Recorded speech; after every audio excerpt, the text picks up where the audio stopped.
നീ പള്ളിയിൽ ഇരിക്കുന്ന സമയം ഒന്നിലും ചാരാതിരിക്കൽ നല്ലതാണൊരു തൂണിലും.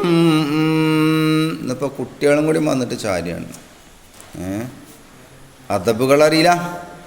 ഇത് സാഹിദീങ്ങളിൽ നിന്നൊരാൾ പറയുന്നതാ, തനിക്കുള്ള പതിവിത് പോലെയാണെന്നുള്ളതാ.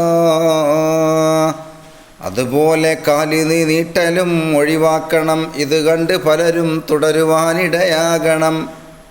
അപ്പോൾ അതും പാടില്ല. തദ്രീസ് പള്ളിയിൽ നല്ലതാണെന്നുണ്ട്, അധ്യാപനം പള്ളിയിൽ വെച്ച് പറ്റും. അത് മസ്ജിദിൻ്റെ ഇമാറത്തിൽ പെടുന്നുണ്ട്. നീ പള്ളിയിൽ വെച്ചിട്ട് ഞൊട്ടയിടുന്നതും ക്രിയവിക്രയം ഒഴിവാക്കണേ. നീ പള്ളിയിൽ നടക്കല്ല, നിസ്കരിക്കുന്നവൻ്റെ മുമ്പിലും പഠിപ്പിക്കുവാനായി നീ കിടാങ്ങളെ മസ്ജിദിൽ കടത്തുന്നതും മക്റൂഹ് തന്നാ നിയമമിൽ. അഴുക്കും നജസ് നോക്കാതവർ കടക്കുന്നതാ, അതിനാൽ അതും മലിനപ്പെടാനിടയുള്ളതാ. അപ്പോൾ കുട്ടികളെ, മദ്രസ കുട്ടികളെ പള്ളിക്ക് വന്നിട്ട് പഠിപ്പിച്ചരുതെന്ന് പറഞ്ഞു.